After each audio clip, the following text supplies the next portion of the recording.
Gorgon did not shatter. It endured. The orbital land strikes had cracked continents, collapsed vaults, and vitrified entire strata, but the planet still turned in its dead orbit. Its surface now bore a wound visible from space, a spiraled scar of fused black glass and molten stone where the cavern had imploded. Within that scar, faint white light pulsed intermittently. Not green, white, a different rhythm, a different mind. The apothecarian was fuller than it had been since the first assault. Jorun stood beside a stasis bier where 3 gene-seed canisters rested in adamantine cradles. Apothecaries worked in silence, their movements reverent and precise. 27 lost below, Jorun said quietly, as Blacklock entered. Blacklock nodded once. Recovered? Most. A pause. The architect's field disrupted extraction in several cases. Blacklock stepped forward and rested his hand briefly on one of the stasis units. The stone dogs did not waste what endured. They rebuilt from it. Behind him, the lash of redemption hung repaired and recharged. Indomitus had been reforged through the night, its machine spirit agitated but unbroken. Jorun studied his chapter master carefully. You engaged it directly? Yes. And? Blacklock's gaze hardened. It is not merely a commander. Jorun waited. It is infrastructure. The word settled heavily between them. It does not lead the dynasty, Blacklock continued. It shapes it, rewrites response, alters design parameters in real time. Adaptive, evolving. Silence lingered. Jorun finally said what both understood. Then it will not repeat the same mistake twice. No, Blacklock agreed. It will not. Sebastian Vale disliked silence. He disliked it in void space. He disliked it in negotiations. He especially disliked it when it followed the partial awakening of an ancient machine intelligence bent on galactic reclamation. He stood on the bridge of the Fortune's teeth, staring at long-range auger projections. His mechadendrite flicked restlessly at control panels. Overlay the outer dynastic signatures again, he muttered. The projection shifted. The 3 red systems he had shown Blacklock earlier were now 4. A 5th flickered uncertainly. Oh no, Sebastian murmured. The formations were tightening, not converging on Gorgon directly, encircling. Sebastian to Galsai's fury, he transmitted on encrypted band. You're not going to like this. In the strategium, the hololith displayed the expanding map. Green sigils bloomed at the periphery of the Corrale sector. Not invasion fleets, listening posts, reactivation sites, dormant tombs stirring in coordinated sequence. They are not reinforcing Gorgon, Virek 12 observed. They are isolating it, Sebastian corrected from the projection node. His image flickered into view, small, sharp-eyed, and entirely too calm. They're sealing the sector. Blacklock studied the pattern. Why? Sebastian's artificial eye adjusted, focusing. If the architect cannot neutralize you through direct engagement, it changes approach. It isolates the variable, removes external interference. It cages us, Jorun said. Sebastian nodded. Yes. Silence fell over the chamber. Blacklock's voice cut through it.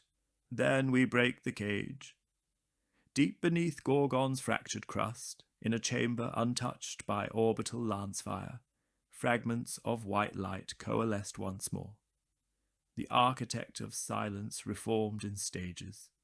Not whole, not yet. Segments of its consciousness reassembled from distributed nodes embedded across the planet's mantle. Data streams flickered between hidden pylons far from the collapsed cavern. Loss had been incurred, structural damage, extensive. Strategic prediction models, destabilized. The white slits of its gaze flared brighter. Variable Blacklock exhibits non-linear escalation patterns. Across hidden networks, other Necron minds responded. Cold, ancient, precise. Containment recommended. Probability of attrition over time, favorable. The architect processed, calculated, rewrote. Reclassification. Variable Blacklock, catalyst. A new directive propagated outward through dynastic channels. Seal, starve, silence. Back aboard Galsai's Fury, Blacklock stood before the viewport once more. Furnace Point churned beyond. Sebastian entered without announcement. "They're not attacking," the rogue trader said. "They're fortifying the exits. Warp routes are narrowing. Conventional translation points are being discouraged." Blacklock did not turn. "You can still leave." Sebastian gave a dry laugh. "And abandon my most volatile business partner? This is not your war." Sebastian stepped closer to the viewport. The scar on Gorgon glowed faintly. "Darius," he said quietly, "if they complete the encirclement, this entire subsector becomes a tomb reserve. Trade dies. Civilian worlds vanish." He folded his hands behind his back. "I have investments here." Blacklock finally looked at him. "You are afraid." Sebastian met his gaze. "Yes," the admission hung in the air. "But fear," Sebastian added, "is useful." Blacklock inclined his head slightly. "Yes." A vox chime interrupted them. "Chapter Master," Virek 12 said. "Long-range augers detect coordinated activation across the outer ring. Estimated time to full sector isolation, 12 standard days." Jaroon's voice followed. "We cannot defend every approach simultaneously." Blacklock's decision came without hesitation. "We do not defend." He turned fully from the viewport. "We strike outward." Sebastian blinked. "I beg your pardon?" Blacklock activated the hololith, isolating the weakest of the outer reactivation systems, a main Atum world on the edge of the forming ring. "They expect us to consolidate," he said, "to brace, to endure siege." A faint, dangerous edge entered his voice. "We advance instead." Jorunen's eyes ignited behind his helm. "An offensive beyond the string." "Yes." Sebastian stared at the projection, then at Blacklock.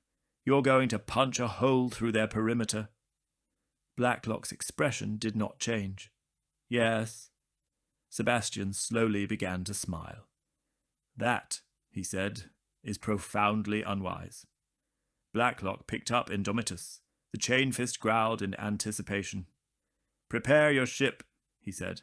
Sebastian's grin widened fully now. "I was hoping you'd say that." Outside, Furnace Point twisted and spat distant lightning into the void. Across the outer Corrales systems, Necron tombs awakened in silent synchrony. The cage was closing, and the stone dogs were about to run straight at its bars. The fleet translated in silence. No grand procession of Imperial warships, no banners unfurled against the void, just steel and intent. At the spearhead burned Galsai's Fury, its scarred hull newly sanctified and its macro batteries rearmed. Flanking her, 2 strike cruisers and a screen of escorts cut through the narrowing warp corridor Sebastian had identified. A sliver of stable transit threading the forming Necron perimeter. The destination, Kiprion's Wake, a minor system, a dormant tomb world, the weakest node in the tightening ring. Sebastian's fortune's teeth rode the edge of the formation, engines tuned beyond recommended tolerances. On his bridge, he tapped nervously at a control slate. "You realize," he muttered, "that I usually charge for suicidal logistics."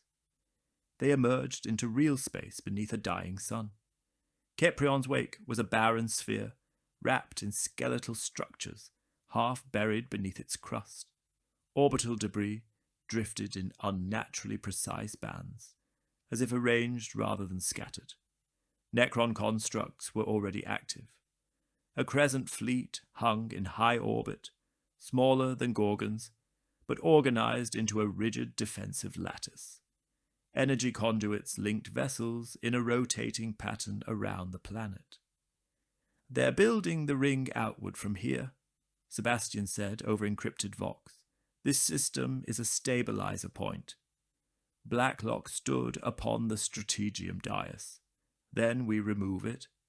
Jorun inclined his helm. "All ships, attack formation?" "No," Blacklock said. A pause. "We cut the nerve." He gestured to the hololith. "At the equatorial band. There." A cluster of larger, more ornate constructs hovered in fixed position above the planet's surface. "Command and synchronization pylons," Virek 12 confirmed. "Destruction will desynchronize the local lattice." Blacklock turned to the fleet-wide channel. Stone dogs. Every bridge, every gunnery deck, every launch bay fell silent. "We do not chip at the wall." His voice carried the weight of Carnassus, of 6,000 years of isolation and endurance. "We break it." The fleet surged forward, not into the crescent formation, but through it. Escorts peeled outward, drawing flanking fire. Strike cruisers burned straight for the equatorial band, void shields flaring under emerald bombardment. Gauss lances struck Galsai's fury, peeling away armor layers in molten cascades. One escort frigate vanished in a silent flash as its reactor was pierced. Blacklock did not divert. "Hold vector," he commanded. "Distance closing to optimal boarding range," Jorun reported. Sebastian's ship darted unpredictably along the periphery, its asymmetrical hull weaving between energy arcs. "I've marked 3 stabilizer nodes beneath the surface," Sebastian transmitted. "They're feeding the orbital pylons. If you're going to do something reckless, do it now." Blacklock nodded once. "Teleport assault teams, prepare." The teleport flare dropped them into chaos. They materialized atop a vast metallic plain where pylons rose like black thorns from the crust. Energy beams linked sky to ground in shimmering white-green columns. The airless surface trembled as constructs activated in defensive response. This time, the Necrons were ready. Heavy warforms rose in concentric rings around the stabilizer node. Sleeker than the Gorgon constructs, their limbs folding into ranged artillery arrays. "Contact all sides!" Malrek shouted as the 9th Company deployed into firing positions. Blacklock ignited Indomitus. The chain fist's roar cut across the silent vacuum, transmitted through armor systems. "Advance!" They moved as a wedge, Terminators at the fore, Primaris squads forming disciplined flanks. Gauss artillery detonated around them, vaporizing 2 Marines in instant flashes of annihilation. Shrapnel from fallen constructs tore into ceramite. Blacklock reached the first warform and drove Indomitus through its core assembly, tearing it apart in a storm of molten fragments. The lash of redemption snapped outward, ensnaring another construct mid-strike and dragging it into the teeth of his chain fist. Above, orbital combat intensified. Through the thin atmosphere, lance beams streaked downward from Galsai's fury, striking the equatorial pylons in coordinated bursts. But the Necrons adapted rapidly. The orbital lattice shifted, redirecting power to reinforce the ground node. White light flickered across the stabilizer spire, and then the architect's presence touched the battlefield. Not physically, not yet, but as a pressure, a calculation. The warform's movements became more precise. Their firing patterns tightened, targeting command elements with surgical efficiency. Jorun staggered as a focused beam sliced through his storm shield. "It is guiding them," he voxed. "Yes," Blacklock answered. He reached the base of the stabilizer spire. It towered above him, an obelisk of layered black metal humming with energy drawn from orbit. He keyed the final contingency. "Orbital lance strike. My mark." "Chapter Master," Virek began. "Mark."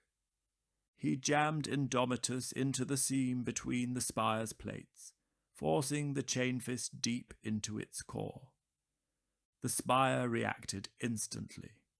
Energy surged outward, locking his armor in place with gravitic force. White light descended from orbit. Not Necron. Imperial. The lance beam speared through the upper atmosphere. Blacklock held fast as the stabilizer spire began to overload. "Teleport recall!" Jorun shouted. "Negative," Blacklock replied calmly. He wrapped the lash around a protruding segment of the spire's inner core, anchoring himself. "For Carnassus." The lance struck. The world became white fire. Blacklock rematerialized aboard Galsai's Fury, a fraction of a second before the stabilizer detonated. The explosion tore across Keprion's Wake's equator, shattering orbital pylons and disrupting the Crescent Fleet's lattice synchronization. In orbit, Necron vessels faltered. Their precise formation broke. Stone Dog's macro batteries capitalized instantly. Concentrated fire, ripping through isolated targets. One by one, Crescent ships detonated or phased out in disarray. On the Strategium hololith, the outer ring flickered. A gap opened, small, temporary, but real. Sebastian's laughter crackled across the command channel. "You magnificent suicidal madman!" Blacklock removed his helm slowly, smoke curling from fractured armor seams. "Status: local lattice destabilized," Virek 12 reported. "Outer perimeter coherence reduced by 12%. Warp corridor widening."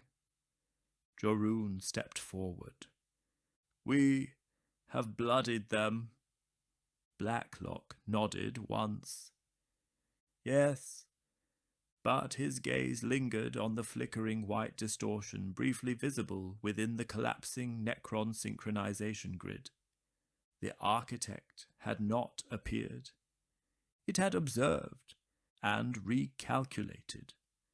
Far beneath Gorgon, and now beneath other waking worlds, the architect processed the loss of Keprion's Wake. A new variable had emerged. Variable Blacklock exhibits offensive deviation beyond projected endurance parameters. The equation shifted again. Containment would not suffice. Isolation would not hold. The white slits of its gaze narrowed infinitesimally. A new directive propagated across dynastic channels. Not encirclement, convergence. If the stone dogs would not be caged, they would be drawn inward, toward something far older than Gorgon, something the architect had not yet fully awakened. Back aboard Galsay's Fury, as damage crews swarmed the hull and apothecaries tended the wounded, Sebastian stood beside Blacklock at the viewport. The gap in the forming ring shimmered faintly in the distance. "You bought yourself time," Sebastian said. Blacklock's eyes never left the stars. "No." He felt it, the shift in pressure, the subtle alteration in warp harmonics. "We forced it to change strategy." Sebastian's smile faded. "That's worse, isn't it?" Blacklock's voice was low and iron-hard. "Yes." And far beyond the broken perimeter, deep in a system not yet marked on any imperial chart, something ancient began to power up for the first time since the war in heaven. The furnace had drawn attention. Now the galaxy itself was beginning to look back. The change came 3 days after Keprion's wake burned. Not an attack, not a fleet translation, a silence. Across the Corelay sector, Necron activity slowed to near stillness. Tomb worlds that had flickered with awakening signatures dimmed. Orbital constructs powered down. Listening pylons ceased transmission. Even Furnace Point quieted. The warp storm did not vanish, but its spirals loosened, its turbulence smoothing into something deceptively calm. Sebastian Vale disliked that more than open hostility. "This," he muttered on the bridge of the Fortune's teeth, "is what predators do when they stop chasing." In the strategium of Galsay's Fury, Virek 12 magnified a new anomaly. At the far edge of the sector, beyond even the disrupted ring, a star flickered irregularly. Designation unrecorded. It had not appeared in prior surveys. It had not been visible before. "It is not a star," Virek said, mechadendrites twitching. "Spectrographic analysis indicates artificial modulation. The light curve is being shaped." Blacklock studied the projection. The flicker was rhythmic, intentional. Sebastian's image appeared in the hololith from his ship. "I've seen something like this once," he said quietly. "In the Threnody expanse, a Necron stellar engine reigniting a dead sun." The star flared briefly, white and precise. Jorun folded his arms. "They are not retreating." "No," Blacklock said. "They are inviting." Long-range augers detected a transmission shortly after.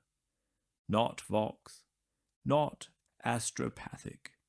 A gravitational modulation, subtle pulses rippling through real space itself. Virek converted the pattern into visual form. On the hololith, lines resolved into a geometric sigil. White, perfect. The same pattern Blacklock had seen etched across the architect's inner core. "It wants you there," Sebastian said flatly. Blacklock did not deny it. "It wants resolution." Jorun's voice was steady.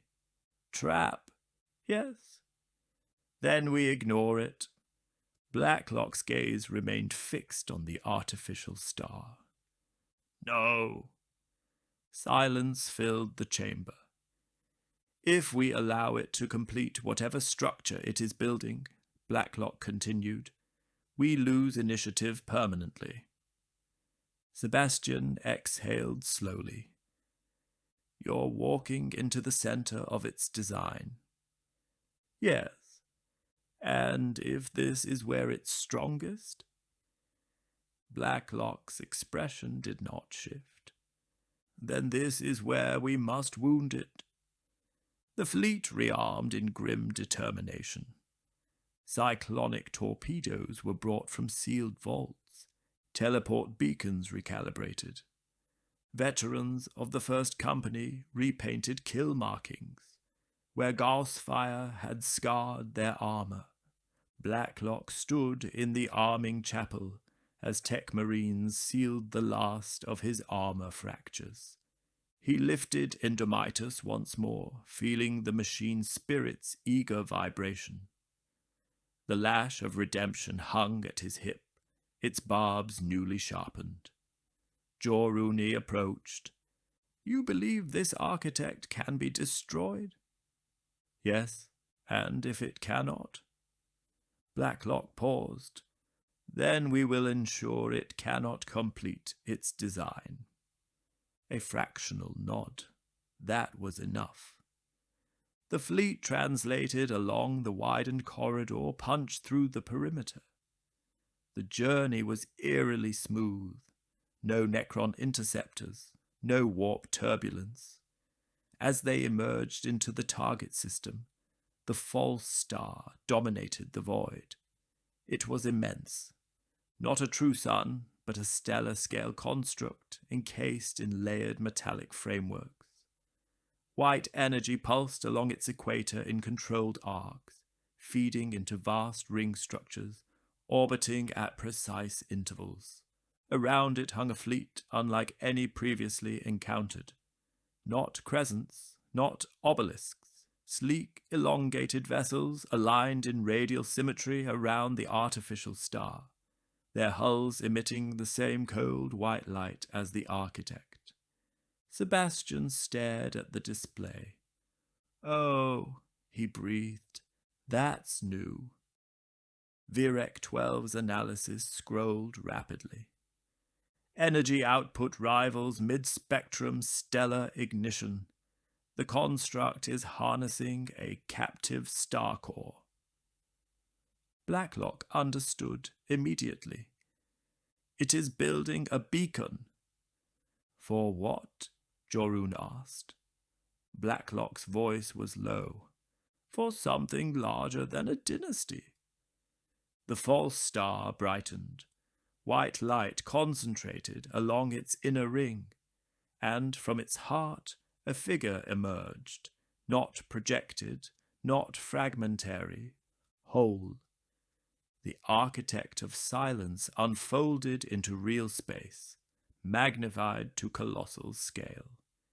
Its form spanning kilometers, limbs composed of interlocking geometric segments, its core blazing with condensed stellar energy. The fleet-wide vox crackled, not with sound, but with resonance. The gravitational pulses intensified, forming structured patterns. Virek translated rapidly. "It is broadcasting across the galactic plane." Sebastian's voice was tight. "It's not calling reinforcements." Blacklock's jaw set. "It is announcing." On the hololith, distant Necron signatures flared faintly across multiple sectors. The architect had not sought mere consolidation. It sought authority, ascendancy, a new order of design. The White Fleet moved as one. Energy lances converged toward the approaching stone dogs. Void shields flared violently as the first impact struck. 2 escorts disintegrated in simultaneous flashes. "Return fire," Jorun commanded. Macro batteries roared. Lance beams struck the outer ring structures of the false star, detonating in blinding arcs. But the damage was minimal. Energy redistributed instantly across the construct. Sebastian's ship darted erratically along the flank. "I'm detecting structural stress points along the equatorial ring," he transmitted. "If you destabilize the energy transfer, the core might overload." "Might," Jorun demanded. Sebastian gave a humorless chuckle. "Or it might explode with enough force to erase this system." Blacklock made his decision. All ships target the equatorial ring nodes. The fleet shifted formation mid-barrage, concentrating fire on a single segment of the colossal structure. The architect moved, its immense limb extended outward, distorting space as it did. A beam of condensed white stellar energy lanced across the void. It struck a strike cruiser. The vessel did not explode. It vanished, erased cleanly from existence. Silence gripped the bridge. Blacklock felt the weight of that loss like a physical blow. The architect's presence pressed against every sensor, every mind. Blacklock stepped forward. "Stone dogs," he said across every channel. The fleet steadied. "We have drawn its full attention." Macrocannon fire intensified. Lance strikes converged on the same equatorial node. Cracks began to spider across the metallic ring. The architect turned its white gaze fully upon Galsai's fury. Energy built along its core. Sebastian's voice cut in sharply. "Darius, it's about to." Blacklock raised Indomitus. "Hold course." The beam fired, and the furnace burned brighter than it ever had before.